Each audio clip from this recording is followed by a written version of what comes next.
Seneca, I'm John Kane, and I welcome you to Let's Talk Native on this Tuesday, July 21st, 2020. While this program may not provide a path to spiritual enlightenment, we do encourage and in some cases start conversations. We're going for a different kind of enlightenment here. We break the rules for Native radio. We don't do prayers, we don't do buffalo speeches, and we don't do spirituality shows. We take a tough look at history, oppression, and survival. We talk about culture, the arts, politics, and identity. And we may step on a few toes along the way. But our real goal here is to bring people together by breaking down what separates us. We will take on the false narrative and provide critical thinking to all that's heaped upon us. And we do it all live right here from the Cattaraugus territory of the Seneca Nation. So let's talk Native. You are either watching us on Facebook Live or you're watching us on YouTube, and you may be hearing us on our podcast. I encourage you to subscribe to our podcast so you don't miss an episode. I encourage you to subscribe to our YouTube channel so you not only catch the YouTube videos of this show, but also our short form videos that we release from time to time. So again, take a look, join the team, and I look forward to your comments on all the social media. Look, we're on Twitter, we're on Instagram, we're on YouTube, and of course we're on Facebook. So join us and join us in the conversation. All right. So my topic for today is, how does it feel? And I don't want this to come across as being. I'm not trying to charge anybody. I'm not trying to, rub anybody's face in it. But as I watch some of what's been playing out in Portland with these federal police agents, whatever they are, and I know they're kind of tied to the border, but they're really connected to Homeland Security, and they're obviously fulfilling some of Trump's agenda, but. There is a good amount and a rightful amount, maybe perhaps not enough, outrage over the idea that there's these federal agents, these federal police that are grabbing people, and of course they're suggesting that they're only grabbing a certain type of person that has committed some sort of crime, but that doesn't seem to be the case. And what they're using is very aggressive tactics and all kinds of other stuff. So it is really disarming. But here's the thing, from my perspective. Being Gunyagahaga, Mohawk, and knowing how often that I've been stopped by federal agents, not because I was crossing the border, just because I was going from here in Seneca territory to Akwesasne, to Mohawk territory. These federal agents, ever since 9/11, have expanded what they do, and although they may be border patrol agents, they are doing more than just checking for immigration issues. And I know that I personally have been stopped. In fact, on one trip, I got stopped on the way up and on the way back. I mean, it's and again, it's not necessarily right at the border. These guys have taken leeway, as far as 100 miles away from any border crossing. And look, they're in most states, and they are part of the basis of what Trump has put together for this police force that is aggressively going after protesters.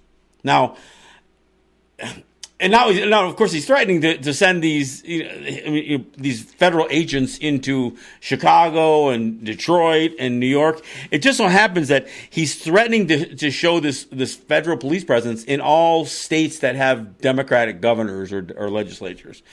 So it's very political, and he's flat out said, I mean, that all these liberal governors, need him to enforce this, put this police presence there. And of course, it's only exacerbating the situation. Now they are becoming the reason for these protests. But again, Native people have experienced harassment, assault, arrests at the hands of a much lower present police force in many of the Native territories from, again, all across the U.S.-Canadian border and the U.S.-Mexico border.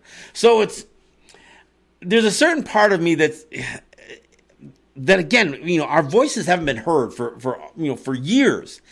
And now, that our voices are being heard, but also people are starting to realize some of the things that we've been complaining about, they are starting to experience. I mean, you can't allow this stuff to go just because it's affecting people that aren't you. Because at some point, it might be you. And in fact, you can almost count on it that at some point it will be you. And this fits in line with also this notion of, white people starting to scramble about what's going to happen this month when the $600 check stops. And I don't mean just white people. But again, Native people, black people, we've lived with poverty. We've lived with oppression. We've lived through this adversity. I just don't know how white people are going to do it. And it concerns me. Because, look, I've seen white people lose their mind because you tell them that you can't call yourself the R word for your high school mascot anymore. I've seen the vitriol. I've seen the hate. And I've seen how crazy people get. I mean, when we were at Lancaster High School, one of the Native women that was with us was pregnant. And literally this old, chubby, former cheerleader started shoving her around. I mean, it's that kind of. I mean, I was threatened. I mean, wasn't too worried about it, but I've seen how white people act when something gets taken away from them. This line between white privilege and white fragility, there's not much of a line there anymore. And in fact, that whole trajectory of white supremacy, white privilege, and white fragility, they're all intertwined, because a part of the need to promote white supremacy and save their white privilege is because of white fragility.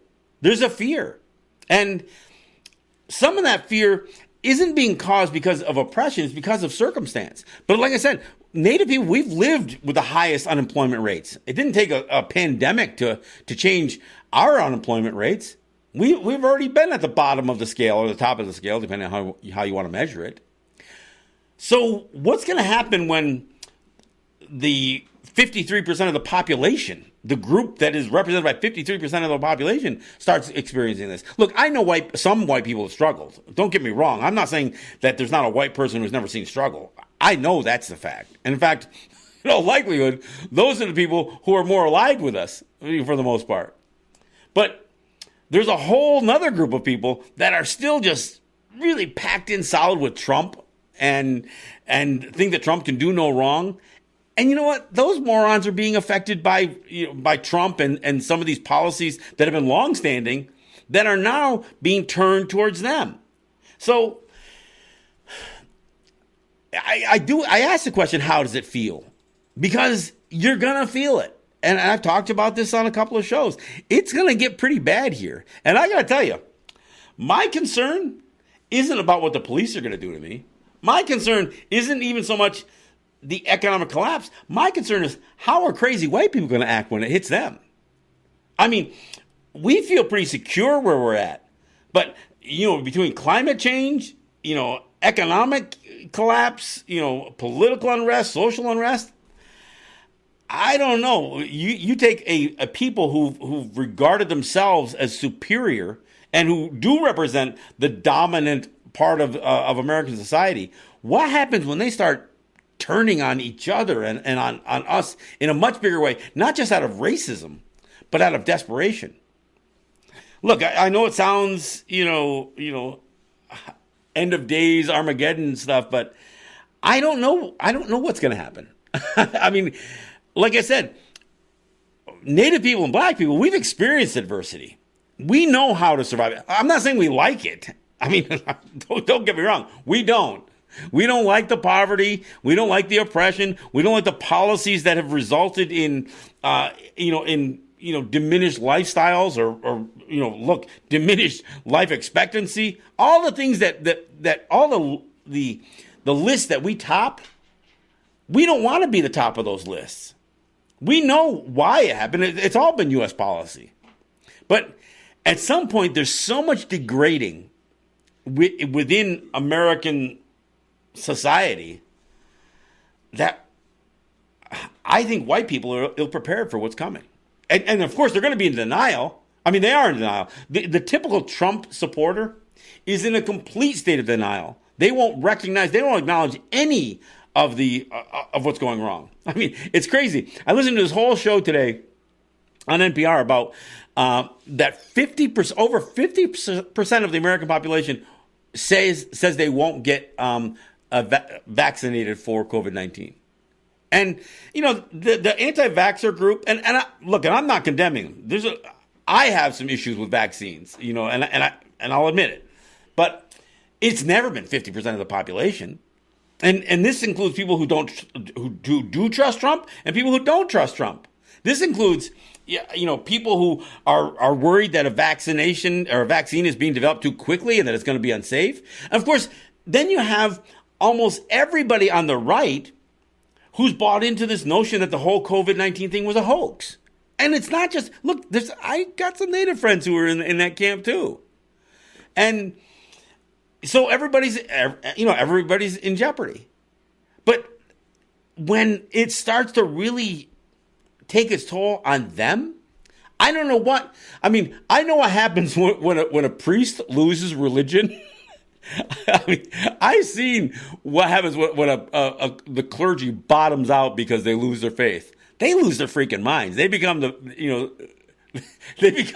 they lose all sense of morality because they were taught their whole life that their morality and ethics were bound to the religion.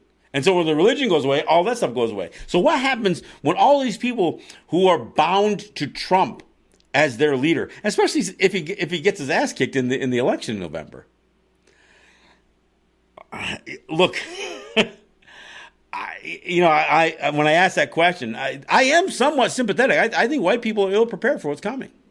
So I ask, how does it feel? And I don't mean it to sound vindictive. I would like to know how it feels. Because, look, every time I listen to the radio, I hear story after story about the hardship. And I know that they put people of color on those shows, but you know what? We've been dealing with hardship all this time. So when I start to hear, all these white people struggling, with things like childcare and healthcare and all, it's like, well, welcome to the party, folks. So, I mean, there's a part of me that says, yeah, the water's not nice. I mean, as you jump in the pool here, you're going to find out that it's rough in here. And like I said, we're going to see how this unfolds. Look, 4 million people in the United States are confirmed to have COVID-19. And the CDC is making calculations based on their antibody tests that they believe, and the extrapolating data suggests that it's 10 times that. So look, if you're talking about 4 million people, that means 40 million people probably really have it. And those are usually conservative estimates. But here's the thing, with 40 million people testing positive, that still leaves almost 300 million people yet to get it. So it's nowhere near. And then look, and if only 50% of the U.S. population is willing to get vaccinated, you won't stop the cycle. I think the calculations say that at least 75% of a given population has to be vaccinated for the disease to run its course. And look, I'm concerned about vaccination. Look, Trump was an anti-vaxxer. He ran on an anti-vaxxer, platform. He talked about, all of, supporting all of these anti-vaxxers and other places. That's part of his base. Now he's bragging about, how quick they're coming up with a vaccine. And you know what? You know who's coming up quickly with a vaccine? The UK and China. The UK and China are farther along on their vaccines. The UK, Oxford, I think, is where the most promising vaccine. The United States isn't the one getting it done. So I mean, how do you take a guy who talks out two sides of his face? All of a sudden, Trump says to wear a mask. He's been saying not to wear a mask all this time. And then spins out, all of this while, wearing a mask can be dangerous. No, it can't. Surgeons wear masks. Why would a surgeon put on a mask if it was going to somehow diminish his ability to perform? I mean, it's an absurd proposition. But that's the stuff that comes out of the President of the United States. And of course, we as Native people, we're feeling the brunt of this COVID-19 stuff. I mean, we are the least protected. We were the last ones to the party as far as getting tests done and that kind of stuff. Our rate of deaths for our population are the highest. We're right there with Navajo territory as a percentage of our population, and I don't think this thing isn't over by a long shot.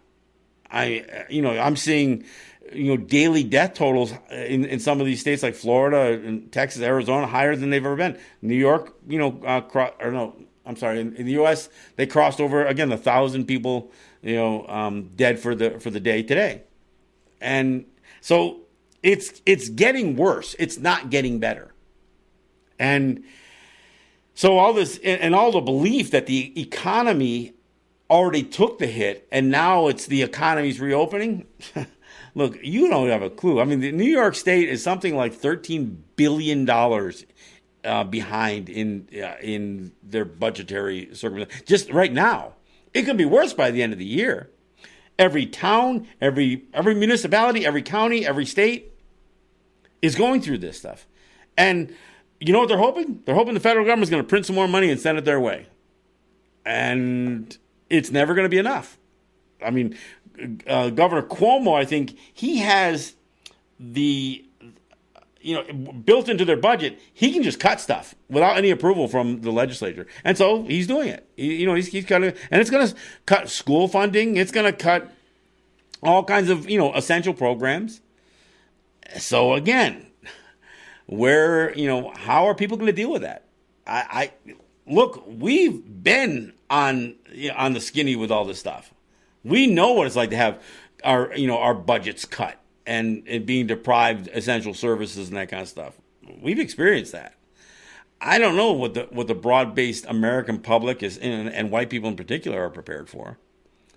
And look, what really sucks is right now this federal police thing, it's targeting the very people who are the activist community, the ones who are demanding change, the ones who really want to see police departments either defunded. I say at least disarm them. I mean, the ones who want justice reform. These are the ones who are being targeted. So, as far as this federal police force attacking people, yeah, it's pretty terrible, and it's clearly an attempt to silence critics. But one of the things that I see over and over again are the essential voices are silenced. And, look, that's why we do this. That's why I do this. I know that as we do this program, and we're, entering our 11th year here, we haven't always said the most popular, voicing the most popular opinions here. But I'm not trying to make popular videos. I'd love to have, 1 million people listening. But I don't want 1 million people listening like I'm a squirrel video.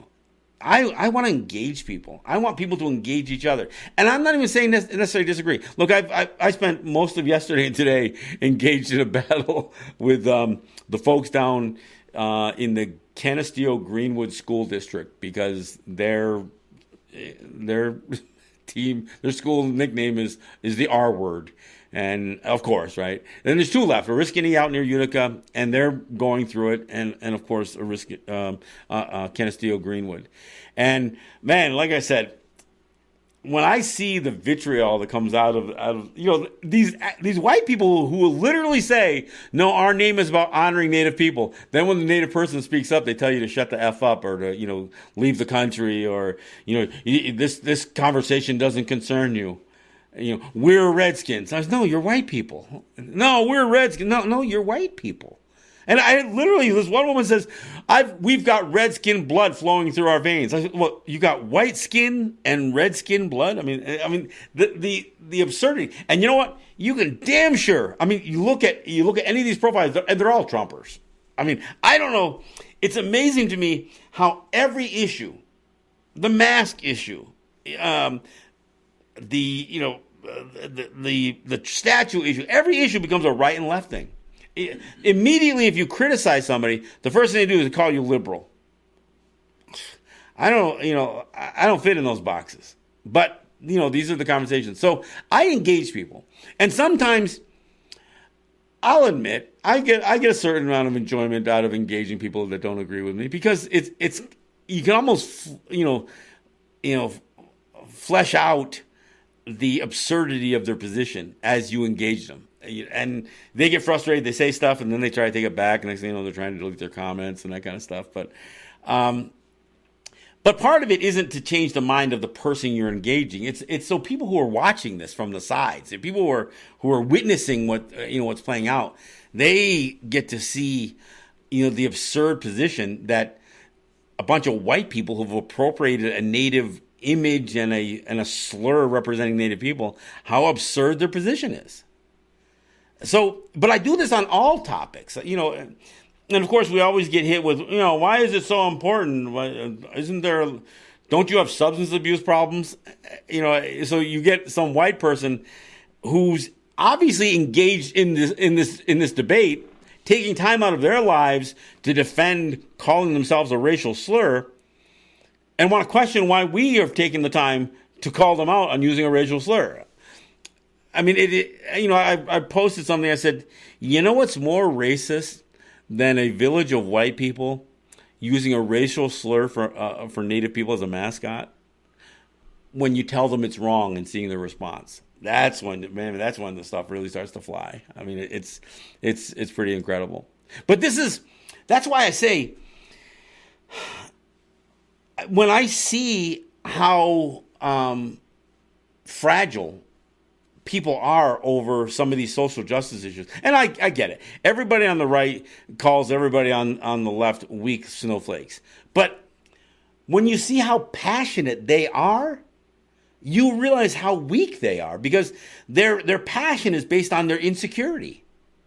And so what happens when both the liberal snowflakes and the conservative snowflakes, what happens when they really start to experience some deprivation? I'll tell you, that's when all hell's going to break loose. Because I'll tell you, there's nothing more dangerous than white people who see somebody else succeeding where they're failing. That's why you had the Tulsa riots, or the Tulsa massacre. That's why you had the Osage murders. That's why you had Greenwood. That's why you had all of these. That's why you had in that 10-year period between like 1910 and 1920. Every city in the United States had major, they called them race riots, but it was white people attacking people of color. And part of it was out of jealousy, and again, out of fear that people that they looked down upon were having success when they couldn't. And look, we're going to be pretty secure in our communities. But I'll tell you, when those communities out there, especially in the urban areas. I mean, I'm glad, look, we've got Buffalo that's pretty close, but I couldn't imagine being a native territory that is almost a suburb of a city, because, man, we would be vulnerable. I mean, as it is, I can see our shops being robbed. I can see some of that stuff, coming to bear. And it's not just going to be, people on the lowest end of the white man scale. You're going to see a lot more people dropping into that part of the, dropping out of the middle class, I guess, into the desperate class. I mean, look, most Native people never made it to the middle class, but most white people, they've been resting comfortably there. They've seen generation after generation do better, generation after generation. They've accumulated wealth. They've inherited their parents' house and their grandparents' house. They've been able to, build themselves up. They were able to buy nice properties and buy them cheap, and they were able to get, better paying jobs. They've lived great. Well, some of that stuff is going away, and it's going away for everybody. The difference is some people are more accustomed to having, to living with adversity than others. So, like I said, I say, how does it feel? I know how it feels. It sucks. But some of us have been dealing with it for a while. So it's not, I mean, many Native people and black people know that we can get through the other side of this stuff. and there's no question that there are black people and there are Native people who have gotten way too comfortable in living like white people, and they're going to struggle too. Don't get me wrong. I mean, I don't want to suggest that. Just like I don't want to say no white people know how to struggle. Look, there's plenty of black people and Native people who are going to be ill prepared for the struggle coming forward too. And maybe we're all going to be ill prepared a little bit. I mean, some are going to be more ill prepared than others. But I think people should examine how it feels. And they should start to figure out what they're going to do to overcome. And you know what? The best way is relationship building. I mean, that's how we all get through this stuff. Unfortunately, the racial tensions that exist in the United States right now are so heated. They're so toxic that this kind of adversity, not just the pandemic, but the potential economic collapse, it's not going to bring people together. I'm sorry. I mean, it'll bring some people together, but it's not going to bring people together. It's going to cause people to go for each other's throats. All right, hey, we're at the bottom of the hour, so we'll take a break and come right back. I'll give an update, at least, kind of an update, to the extent that I have one, on what transpired with the special council that was to be held yesterday for the Seneca Nation and paying off the state. We'll talk about that when we come back. This is John Kane.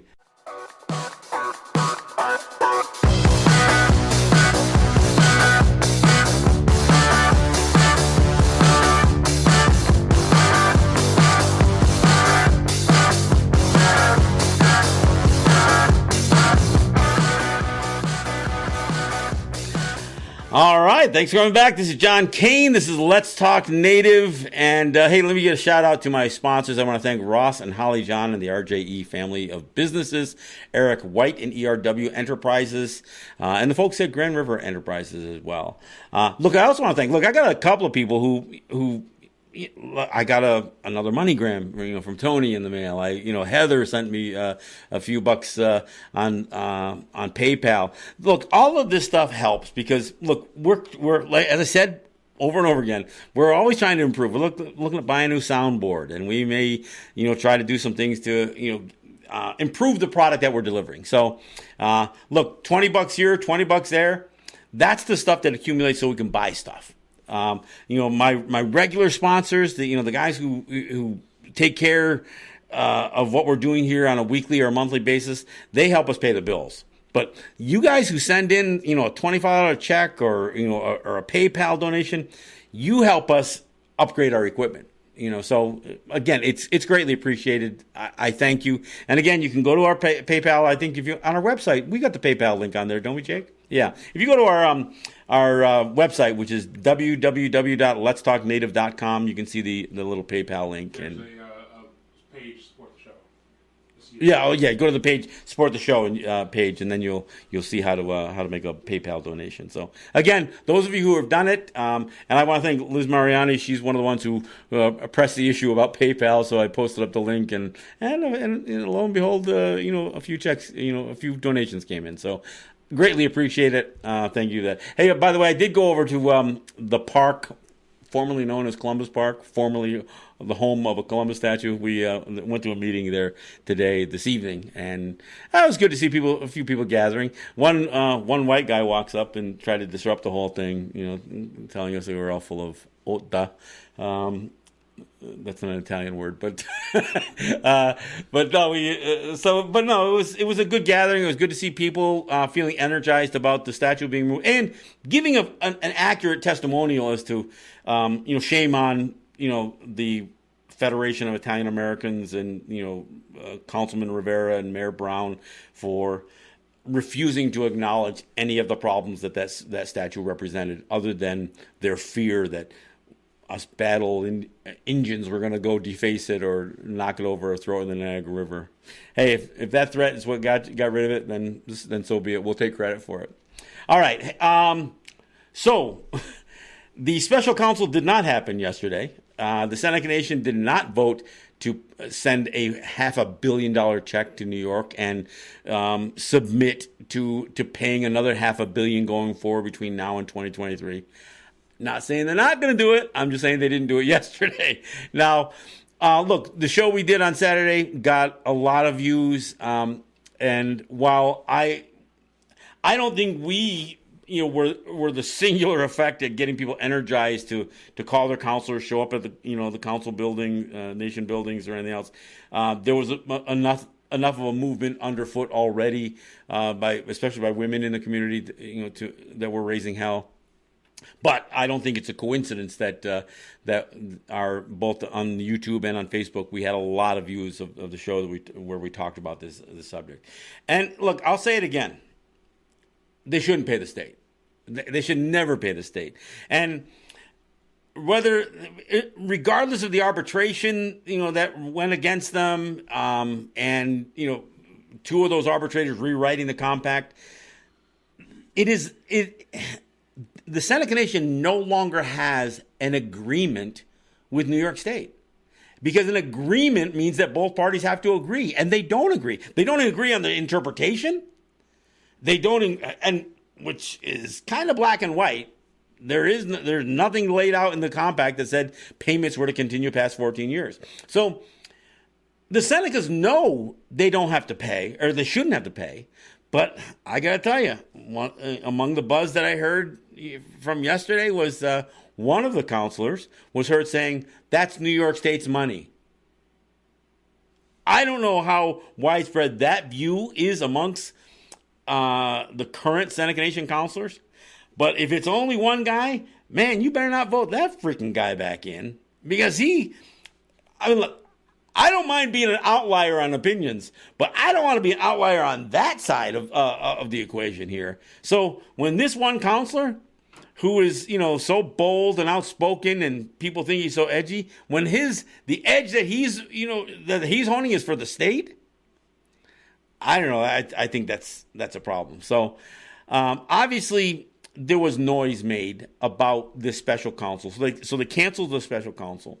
I haven't had any direct contact with anybody. What I did hear was just stuff on Facebook. I haven't talked to any counselors. I haven't talked to anybody any Seneca official.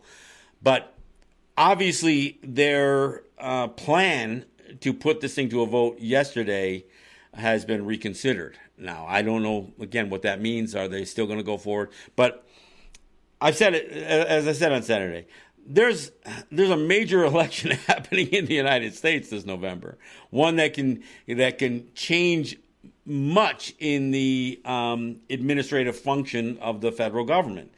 The biggest challenge that the Senecas have over this battle with New York State is the failure of the Interior Department to do their freaking jobs. So, here's the thing. The Seneca Nation today should be pressing Joe Biden, what people hope is the alternative to Trump in November. They should be pressing him today on issues relating to the Interior Department. Don't wait.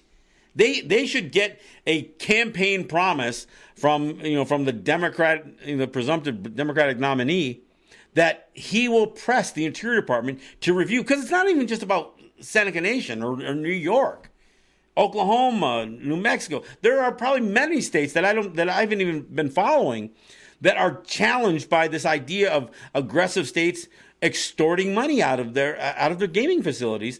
And when I say extortion, which is what I did the show on last Saturday, if the state's position is you are either going to share your revenue with me or we won't renew a compact, which means your casino has to close. Even though that's not true, if that's the position the state's taking and enough people in native government are fearful of that, and trust me, they are. In 2013, when the Seneca Nation wrote a check for $400 million, the big check. They actually did one of those clearinghouse sweepstakes checks, and they presented it to the governor. When they write a big check for like hundreds of millions of dollars, you're folding your hand there, and that's almost an admission. And in this situation, they don't need to do it. They don't need to do it. They can kick the can long enough to see if the Interior Department, or even if the Interior Department doesn't take this on themselves and do what their jobs are, which is to evaluate the legal, whether the law is being broken by these states as they impose this, this extortion against Native people. Oh, I know where I was going with the big check in 2013. That check was written because all 16 counselors and the president and the treasurer of the Seneca Nation thought if they didn't pay off the state would not renew the compact that was renewed in 2016. So, you got your compact renewed, and look what happened. They turned around and screwed you anyway, because now they're saying, yeah, we renewed the compact, now you got to keep paying. Keep it coming. So they paid $400 million that they shouldn't have paid back in 2013. Now they're contemplating writing a check for another $500 million. $500 million. And you know what? I didn't even talk about this much on the show on Saturday. That $500 million is just part of the problem. Because by writing that check, you're agreeing to pay essentially another $500 million. You're going to agree to pay 25% of your net slot drop through 2023. And you know what?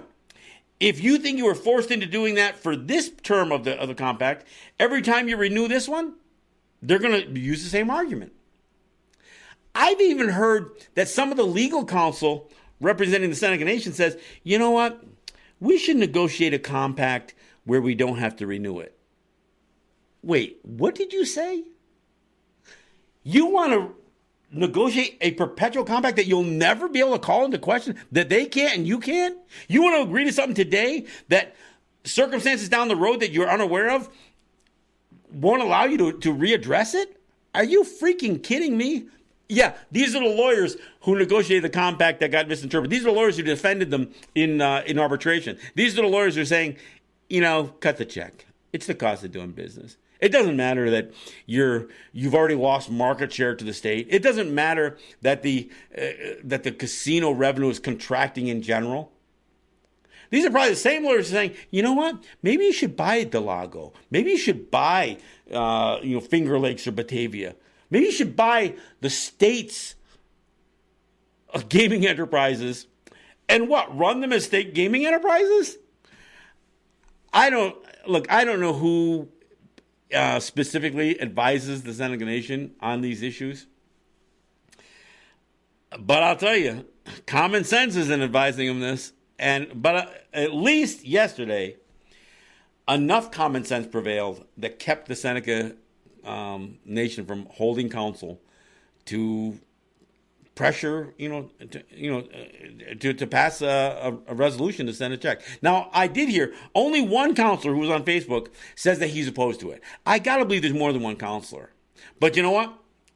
If it's only a couple of counselors and the rest agree, they'll just, that it's a safe bet. If you feel like you can vote against something and not affect the outcome, that's pretty safe. I mean, that's pretty safe. So you get to save a little bit of face because you're not going to lobby the other counselors to vote with you. You're just going to stand stuff and say, no, I don't think we should pay the state. And then make no compelling argument to the others. So it passes, you pay the state, and you get to go on forever saying, yeah, I was the guy who was against paying the state. Remember that? See, look at the record of counsel. I voted against it. It's not enough. It's not enough for a counselor to vote against this. Everybody should be raising hell. I mean, and obviously some people did, and that's why they canceled counsel on Monday. So my hat's off to those people who, whatever did the trick, at least for Monday. At least they dodged a bullet for that day. But look, keep the pressure on. And look, this isn't even about. I know a lot of people say this is about corruption. It's the Seneca party's all corrupt and everything else. I'm not even going there. I just think that there are people who get into native government who don't understand the power that they have, and so they abuse some power on one hand, but demonstrate how powerless they really feel they are on the other. They want to assert power over their people, but they won't use that same arrogance to to stand up to the state. Don't run for office then. Run a company where you can abuse your employees or something like that. I don't know, but it just doesn't make sense. If you're not, let's be clear here. The state and the federal government are the enemy here. And I'm not saying enemy that we need to shoot in the street, not that kind of enemy. But they are not our friends. The Interior Department sure as shit isn't our friend. Anybody who thinks that the whole purpose of the Bureau of Indian Affairs is to fulfill the trust responsibility that the United States has to Native people, bullshit. Their jobs are to soften us up, for dinner, honestly. The fact that the Interior Department, back to the Obama administration now, mind you, not just the Trump administration, the Interior Department has refused. Look, they wrote a lot of language associated with this, with revenue sharing.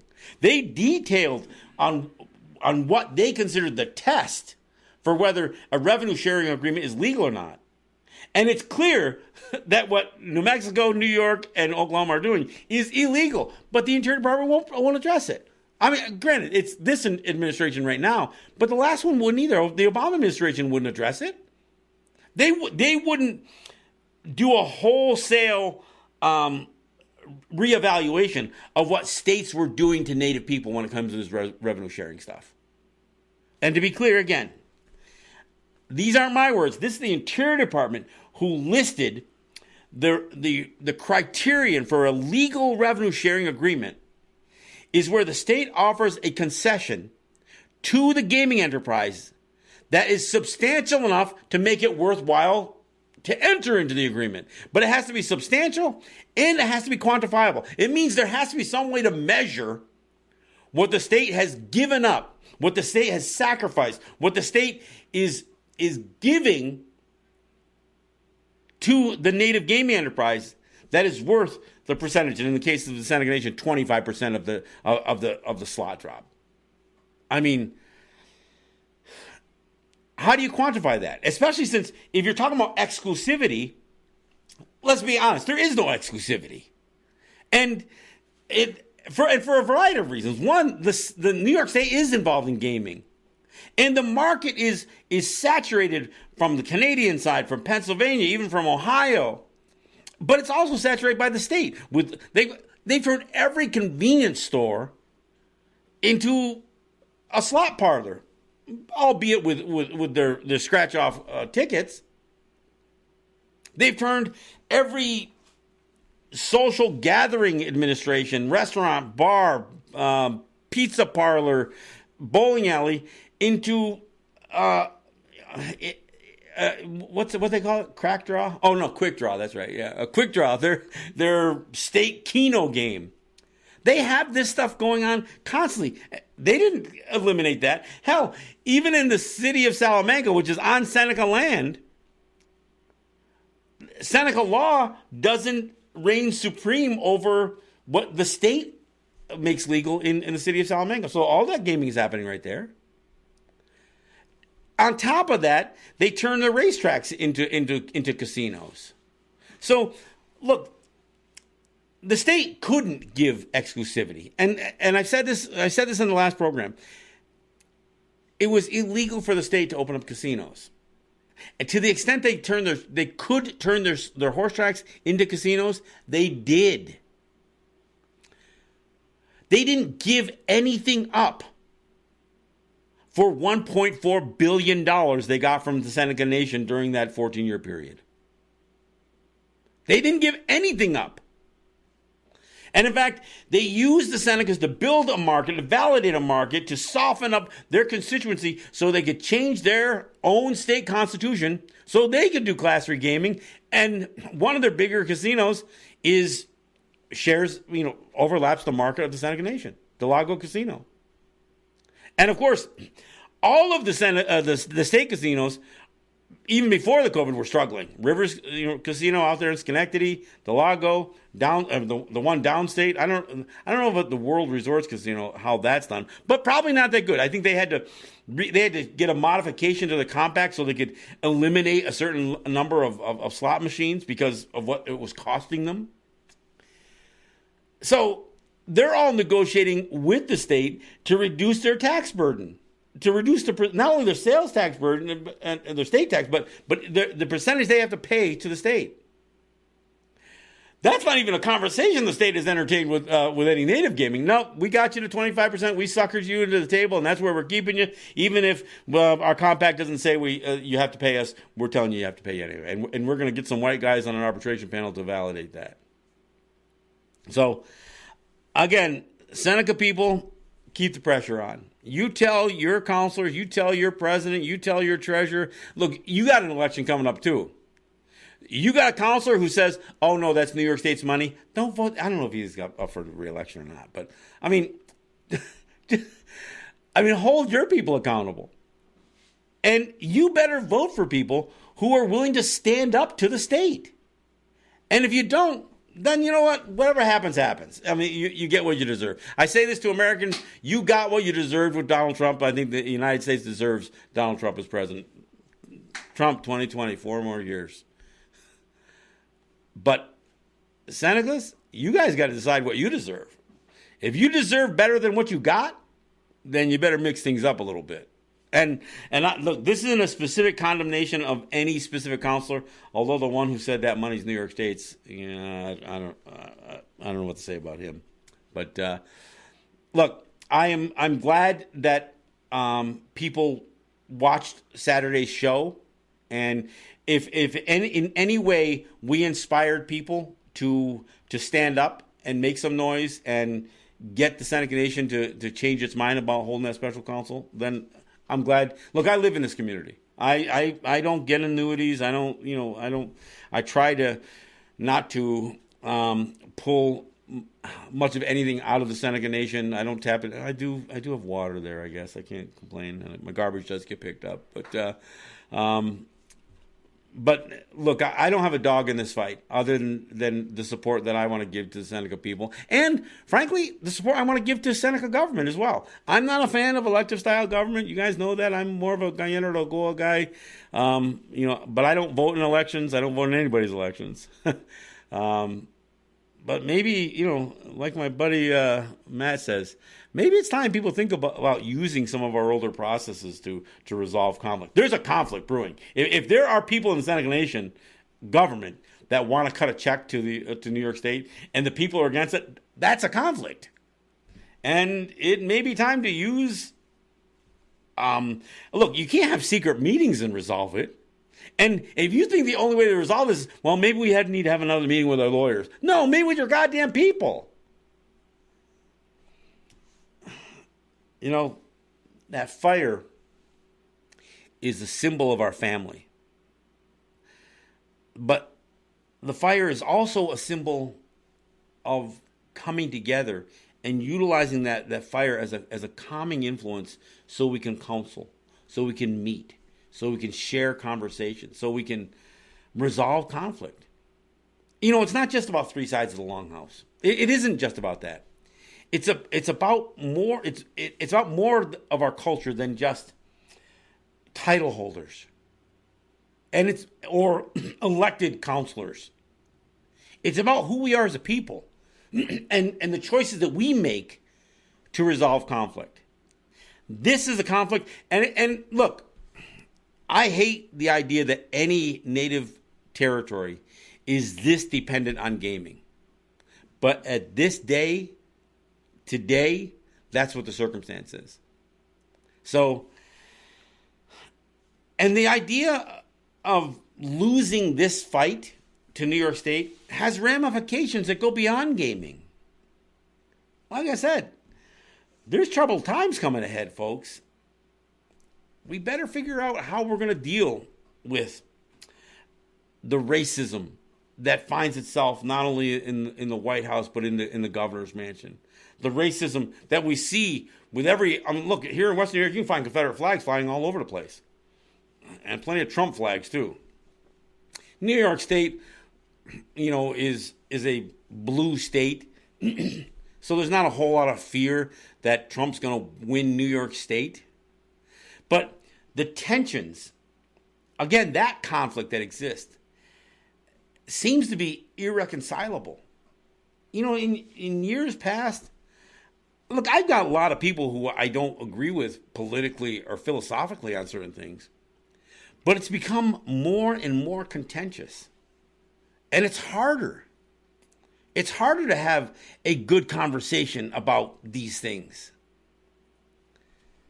Because people are, and again, I'll say it again, white people in particular, they're scared.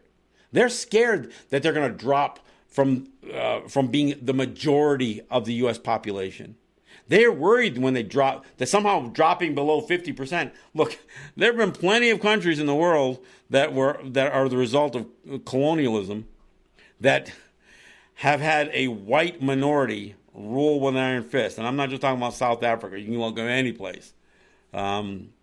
Most of South America is still run by white people. It doesn't matter how many brown people live there, how many black people live in countries like Brazil, or Venezuela. It's still going to be run by white people. So, but this whole idea of slipping from the 53% of the U.S. population that white people now are to below 50%, it scares the crap out of white people. And you know what else scares the crap out of them? The fact that we won't take it. That we're standing up. Black Lives Matter, it scares white people. They aren't just outraged and angry. They're scared. Because if they have to think about black lives really mattering, geez, that means that their place of privilege is at risk. If they've got to think that other people matter besides them, and perhaps even politicians are going to have to at some point say, oh man, I just can't just take care of my donors. I'm going to have to take care of some people who are oppressed. It all starts to connect. Washington football team didn't change its name because they grew a conscience. It's because the moneyed interest of the Washington football team started getting scared about, what was going to happen if more white people became anti-racist. Look, when I suggest that the Washington football team can call themselves the Aryans, it's not because the players are Aryans. It's not even because the owner is, the owner's Jewish. It's because the fans are. I also suggested the Washington Wasps. Why? Because the vast majority of white people are WASPs. White Anglo-Saxon Protestants, for those of you who need it explained. No, look, there is a real sense of white privilege, white supremacy that is hanging on desperately. And it scares people. And those people who drop their fear and say, no, I'm going to stand with my black brothers and sisters. I'm going to stand to defend Native people in the battle, whether it's over Columbus statues or mascot issues. And look, even as I'm doing battle with people in various cities, I got a call from Glastonbury, Connecticut. One of the school board members wanted to talk to me. Kennedy Williams connected us up. So we talked for over an hour. But he's the only black man on their school board. We could talk in a way that it's hard to have that conversation with white people because they don't have the same life experiences. They haven't felt the pressure of racism.